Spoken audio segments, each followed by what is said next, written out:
Hello everyone, আবারও চলে এলাম তোমাদের সাথে একটা নতুন ব্লগ নিয়ে। আমার আরও একটা নতুন ভিডিওতে তোমাদের সকলকে জানাচ্ছি অনেক ভালোবাসা। চলো ব্লগটা শুরু করা যাক। কালকে সন্ধ্যায় নিজের জন্য রান্নাঘরে গিয়ে আগে কাওয়াটা বানিয়ে নিলাম। তো প্রত্যেক দিন যে কাওয়াটা খেয়ে থাকি সেটাই বানালাম। তারপর এদিকে রাতের রান্নার জন্য এখন জোগাড়জাটি শুরু করেছি। আসলে কালকে রাতে আর বিশেষ কিছু রান্না করতে হয়নি, কাল তো ছিল সানডে, তো চিকেনটা করাই ছিল। আগে থেকেই ভেবে রেখেছিলাম যে চিকেনটা করা থাকবে, রাতে শুধু রুটিটা দিয়েই হয়ে যাবে।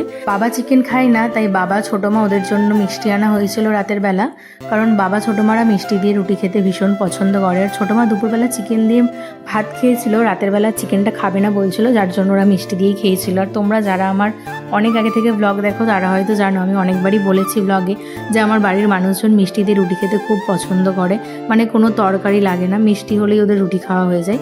তাই জন্য আমার বর রাতের বেলা একটু মিষ্টিও নিয়ে এসেছিল ওদের জন্য। এদিকে দেখো তোমাদের সাথে গল্প করতে করতে আমার আটাটাও মাখা হয়ে গেল। আর জানো তো, আমার যেদিন কাজের প্রচণ্ড এনার্জি থাকে সেদিন না আমাকে বলতেই হয় না, আমি সন্ধ্যা হতে না হতে আটা মেখে রেখে দিই। তবে কাল আমার একটু ইচ্ছা করছিল না কোনো রান্না বান্না করতে। কেন বলো তো? আসলে দুবেলা না উনুনে রান্না করতে আমার আর একদম ভালো লাগছে না। বেশ অনেক দিন ধরেই আমি উনুনে রান্না করছি। আসলে তোমরা তো জানোই, যখন থেকে গ্যাসের সমস্যা হয়েছে আমি তখন থেকেই উনুনে রান্না করছি। একদিন মনে হয় যে গ্যাসেও করি, কিন্তু কিচ্ছু করার নেই। আসলে আমরা না এখনকার দিনের তো আমাদের খুব একটা ইচ্ছা করে না সবসময় উনানে যেতে, কিন্তু কিছুই করার নেই। আমি যেহেতু গ্রামের মধ্যে থাকি, তাও আমার যেহেতু উপায় আছে, তাই আমি উনুনেই করছি বেশিরভাগ সময়টা। তবে কি বলো তো, সন্ধ্যের দিকটা না ভীষণ বিরক্ত লাগে উনুনে যেতে। মনে হয় যে যেটুকু গ্যাস আছে ওটুকু গ্যাসকে বাঁচিয়ে তো রাখতেই হবে, কিচ্ছু করার নেই। আসলে চা, জল গরম, দুধ গরম, তাছাড়াও আমার যে ড্রিঙ্কগুলো ফোটাতে হয় ওগুলো বেশ অনেকক্ষণ ধরেই ফোটাতে হয়, তাতেও বেশ অনেকটাই গ্যাসের দরকার হয়। তো সেই জন্য গ্যাসটা তো বাঁচিয়ে রাখতেই হবে যেটুকু আছে। আর 45 দিন না হলে তো গ্যাস বুকিংও করা যাচ্ছে না। তো সেই জন্য যেটুকু গ্যাস আছে সেটুকুকে বাঁচানোর চেষ্টা করছি, আর বেশিরভাগ সময়টা উনুনেই করছি। তবে কালকে সানডে ছিল, যেহেতু চিকেনটা করাই ছিল, তো সেই জন্য আর রুটি খাওয়ার কিছু করতে হয়নি।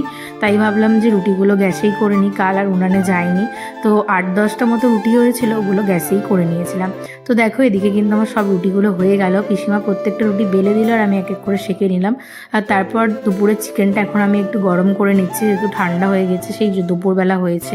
আর এদিকে আমি চিকেনটা গরম করে নিলাম। আর তারপর কিন্তু এখন রাতে সবাইকে খেতে দিয়ে আমরাও খাওয়া দাওয়া করে নেব। তো এদিকে দেখো অনেকটাই চিকেন ছিল, আমি আর আমার বর খেয়েও অনেকটা থাকতো, তাই আমার ভাগনাকে কিছুটা পাঠিয়ে দিয়েছিলাম। তো চলো তাহলে আজকের ব্লগটা এখানেই এন্ড করলাম। কেমন লাগলো জানিও। দেখা হচ্ছে আবারও নেক্সট ব্লগে। ততক্ষণ সবাই খুব ভালো থেকো, বাই।